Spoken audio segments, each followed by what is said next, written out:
to the Nightchild Reviews Prince. We're looking at Prince's 1990 Graffiti Bridge album. We are on track 13 called The Latest Fashion. Now, The Latest Fashion was Prince and The Time. It was the only song which is credited to both of them.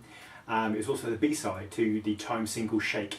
It includes also musically parts from the Time's Summertime Thing, or Summertime Thang, I should say. It's also got Candy Dolph on it, and Candy Dolph is always a great addition to any song.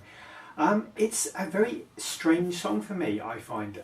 It starts off with this kind of classic Time kind of phrase, "What time is it?" And Morris comes on, he does his crazy laugh. I mean, his laugh is just, no one laughs quite like Morris does. And he talks about how, the latest fashion, and this year the latest fashion is to lie in the heat of passion. And lyrically, there's really very little to this song. It's kind of a party song.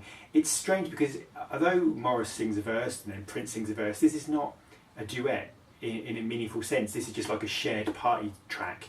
There's lots of references. They're very self-referential. They talk about Jam Jimmy, which is a reference to Jimmy Jam, the great kind of producer who works obviously part of the Time. There's references to Oak Tree, there's references to Chili Sauce, there's references to Murph Drag. There's lots of kind of references to other Prince and the Time, particularly the Time work. So it's kind of has all those little messages littered about in this song. Also, you've got a Prince rap at 3 minutes 8, which is kind of pretty cool at the end. It talks about I'm jacked and I'm back and I'm harder than a heart attack because I'm a cure for any disease because ain't nobody funky like me, which is pretty cool.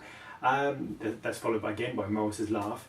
It's strange because it's a little perhaps lightweight in a sense that it also sits between Thieves in the Temple, which is quite a deep, heart-wrenching song, and Melody Cool. And Melody Cool was about her struggle and Mavis Staples' struggle and her story. So it sits between these two songs, which kind of have a narrative, which have something kind of deeper to say. And this is much more lightweight. This is just about a party track. There's not really a particularly hugely memorable kind of chorus to it. You enjoy it when it's going along, but this is quite strange. I think it's needed to break up those two songs, because if you go, I think, from Thieves in the Temple to Melody Cool to Still Would Stand All Time, perhaps there would be not enough levity, and perhaps this is just to lighten the mood a bit, and it's kind of Prince in the Time having fun, and Prince doing his raps, and everybody in the Time having great fun. Jerome Benton's on there, Robin Power's on there. So there's lots of the people around Graffiti Bridge just enjoying themselves.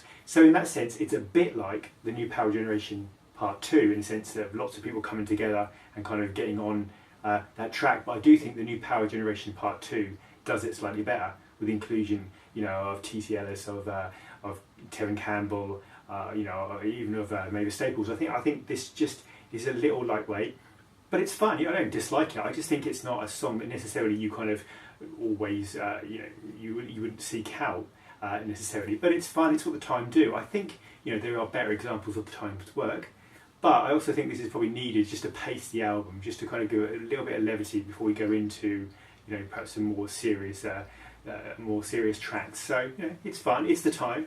To quote a Prince lyric, it's just fun, nothing serious. So anyway, I'll see you tomorrow for track 14. They call it Melody Cool.